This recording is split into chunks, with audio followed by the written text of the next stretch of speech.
Good evening, everyone. We're learning Peticha LeChochmat HaKabbalah. Today is Lag BaOmer. We need to begin number 30. Refinement of the Masach to bring out a Partzuf.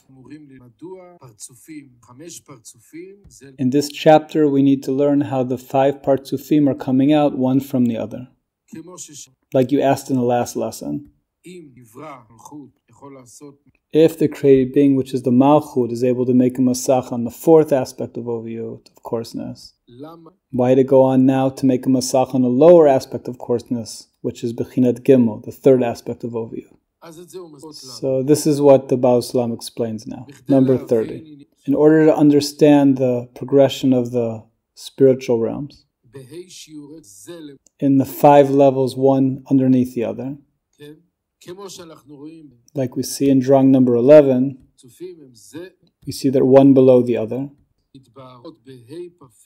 that are clarified in the 5 Partzufim of every one of the spiritual worlds, Atzilut, Bria, Yitziran, Asiya, until the Malchut of Asiya. This means that in every one of the spiritual realms we have the same structure. 5 Partzufim, one under the other. So we need to understand now the concept of the refinement of the Masach of the Guf, of the body, that happens in every one of the Partzufim of Adam Kadmon, and the world of Nikudim and the world of Tikkun. What is the world or the realm of Nikudim suddenly? So now we never learned about a realm like this. The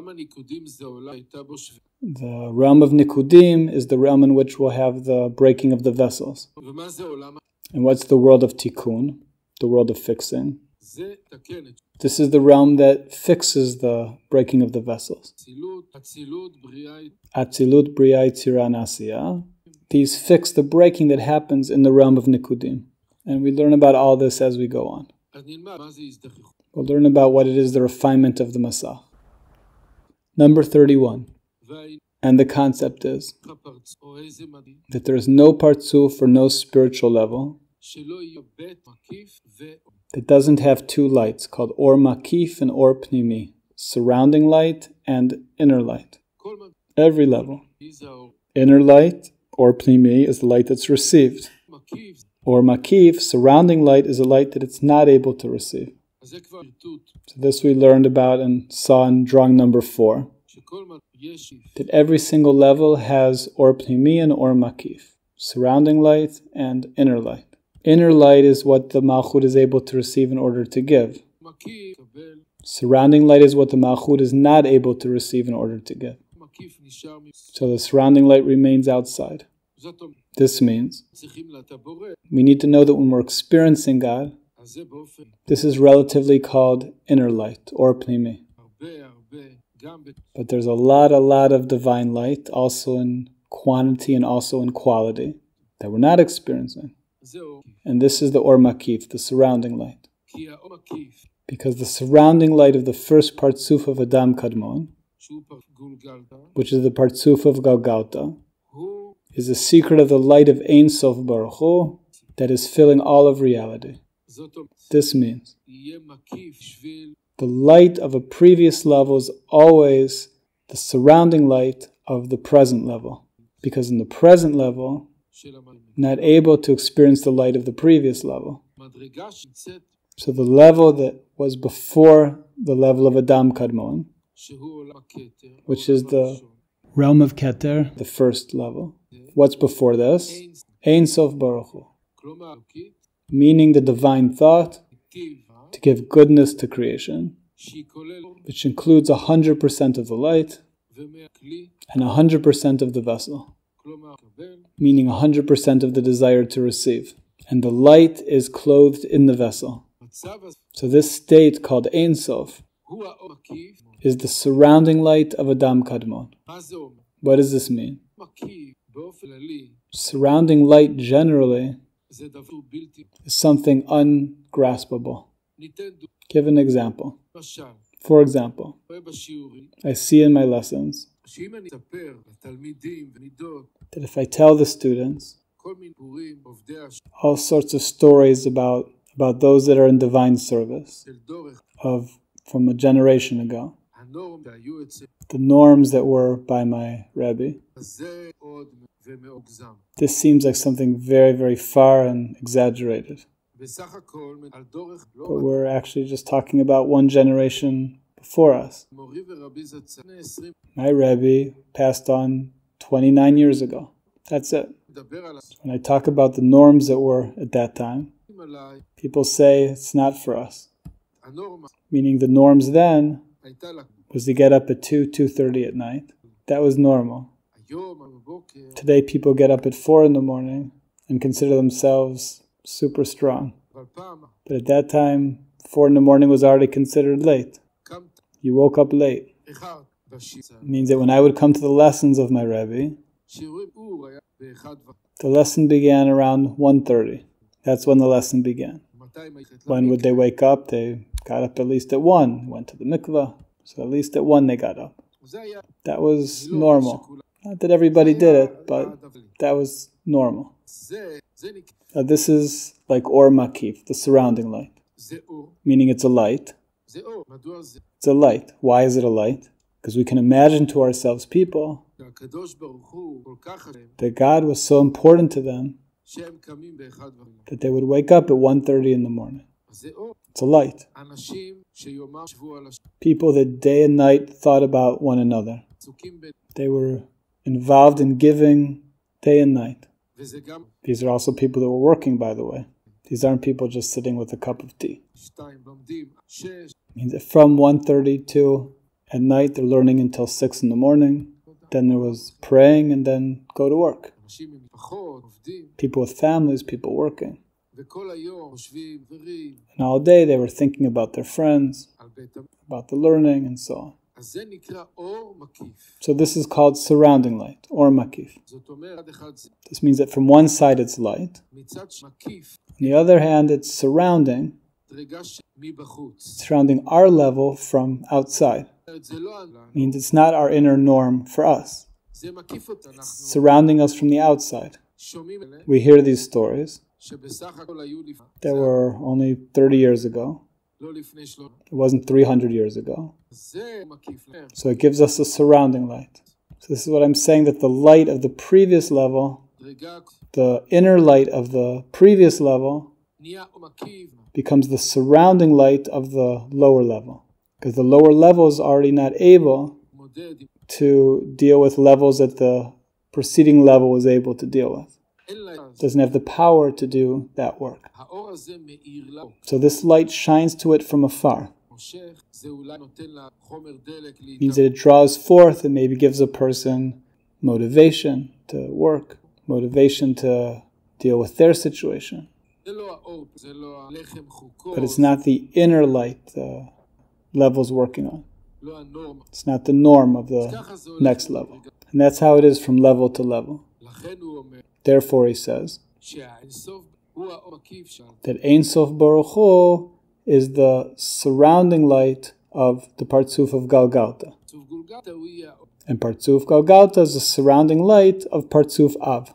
And so on like this. Is this understood? If not, then ask right away. Don't let me go forward, but ask right away. Remember things that were the norm. Like, for example, somebody wanted to travel somewhere. So he'd say, I need to travel from here to there. Immediately within 1 second, there were 6 or 7 car keys on the table. He'd have to choose which key to take. Immediately, 7 types of keys. People trusted, and each person wanted to merit to help the other. So I'm reading 31 again. And the idea is that there is no partzuf or no spiritual level that doesn't have the 2 lights that are called Or Makif and Or Pnimi, surrounding light and inner light. Inner light is my light, what I'm able to deal with. Surrounding light is a big light that I'm not able to deal with. So it's outside of my vessels and shines to me from afar. What's its role? Its role is to try to improve my ability. Therefore, it's so important, the chain of Judaism, that Moshe received the Torah from Sinai and gave it on to Yeshua. Yeshua gave it on to the elders to the prophets to the people of the Great Assembly, and so on. It passes on from generation to generation. What's important here? That the generations are going down. But when there's a connection between the generations, each generation knows what was the norm of the generation that preceded it. This is its surrounding light. And this connects it, connects the whole chain of generations.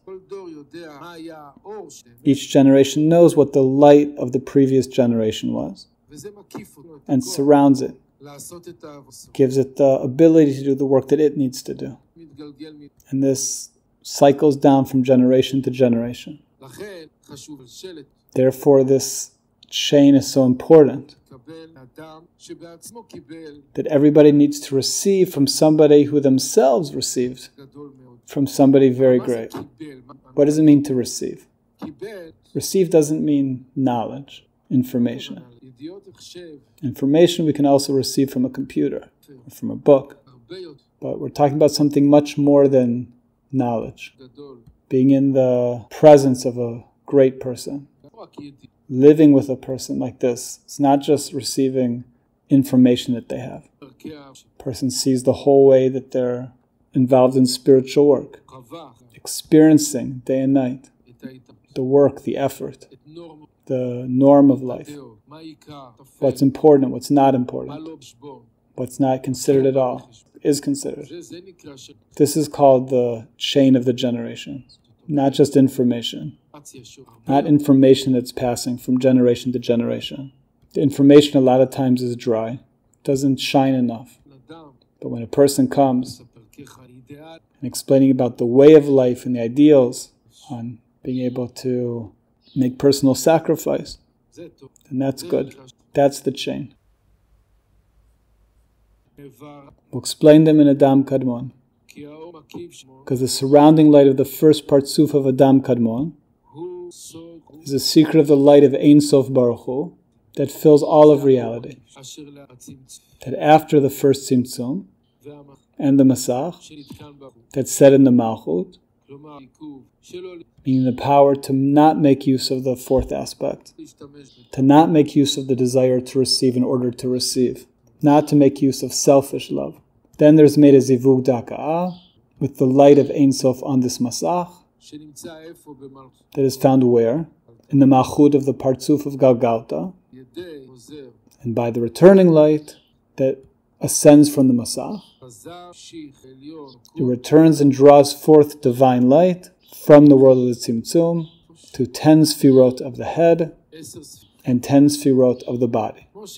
Like we learned in 25, and drawing number 4, drawing number 3, head and body, planning and putting into action. But this drawing forth in the Partzuf of Adam Kadmon from Ein Sof Baruch Hu does not fill all of reality like it did before the Tzimtzum. This means that before the Tzimtzum, the divine light had no end. It was not limited. It was filling absolutely all of the creation, all the created being. But now, it's something different. Why?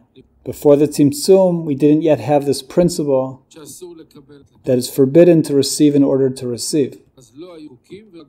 There is no laws and no limitation. Now after the Tzimtzum and the Masach, we already have a principle that is forbidden to receive in order to receive. It's forbidden to receive for one's own self-benefit. So therefore, since the Malchut of Galgalta receives by the returning light, but it receives a little bit, not a lot. Like we see in drawing number 4, 10%. That's it.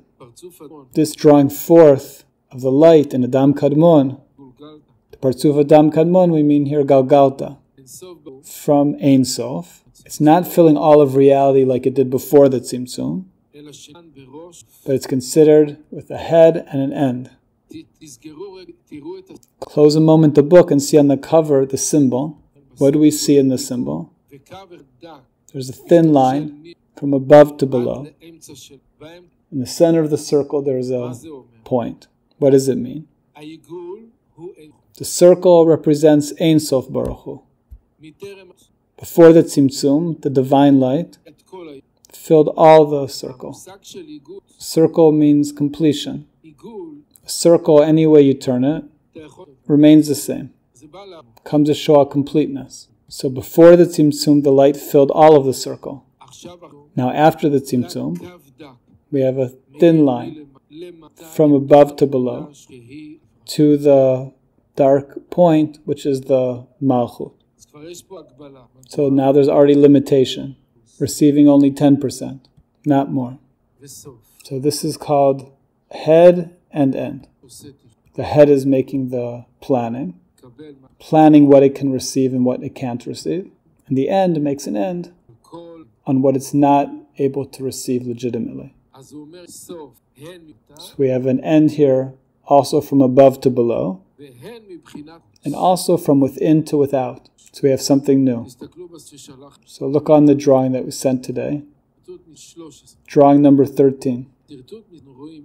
In drawing number 13, we see 10 sfirot of we see 10 sfirot of length and 10 sfirot horizontally. The 10 sfirot up and down are the 10 sfirot that we know, familiar with, that we learned about until now.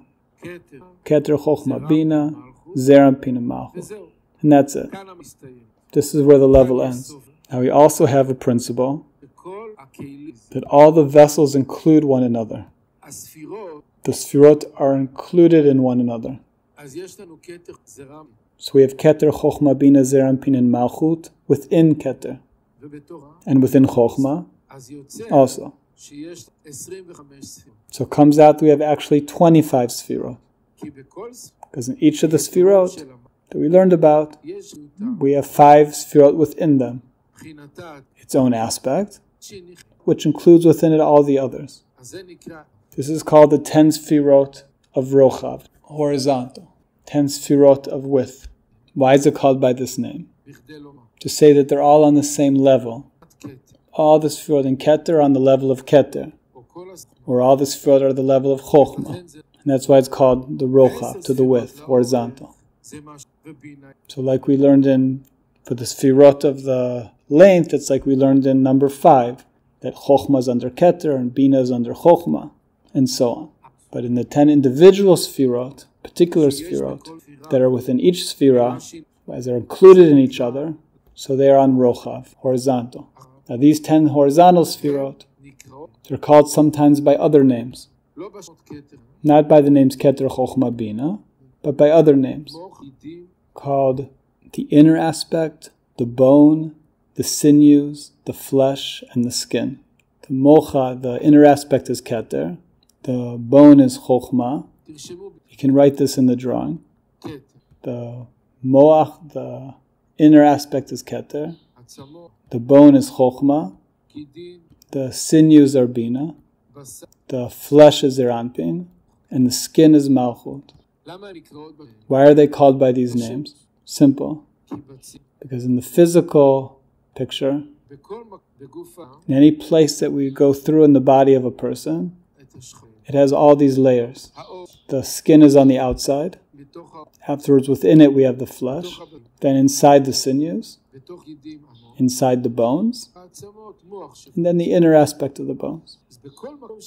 So any place we go in the body of a person, doesn't matter if it's in the back or the foot, we have these 5 levels. And they're found horizontally. Not one above the other, but from without to within.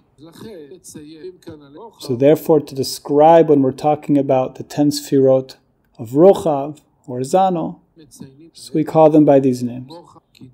to hint to us that within our body we have these Sefirot that draw forth from spiritual roots.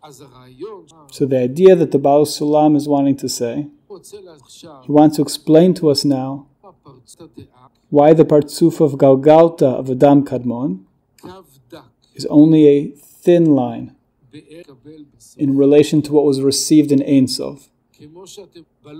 Like you see in the logo on the cover of the book.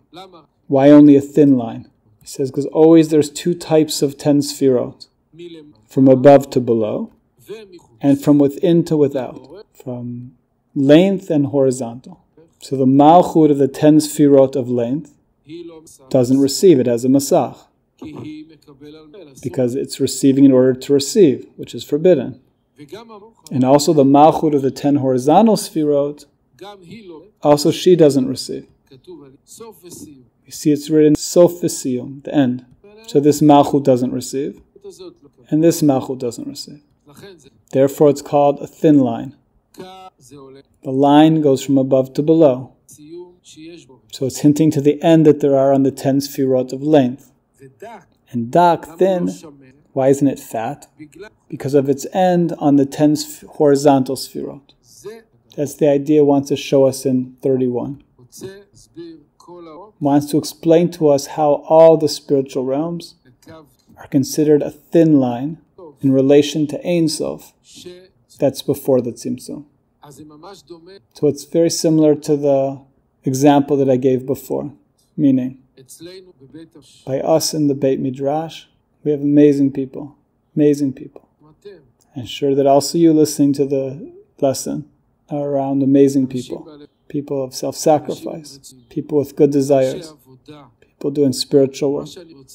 What I want to say is that all of this big self-sacrifice, all this positivity that we have among the people in the Beit Midrash is considered, after all, a thin line in relation to the generation before. That's the point. Why do we need to know this? What does it give us? What does this chain of generations give to us? That each generation knows it's a thin line in relation to the generation before it. First of all, it gives us a proper proportion. That a person won't think themselves bigger than they are. Also the opposite. When we see the great effort that's done by the generations before, make a little effort to be less pampered for ourselves. It gives us some motivation. That's the point. It can increase our prayers. Therefore, each generation needs to be connected to the generation before to receive its consciousness, understandings, and also to know the difference.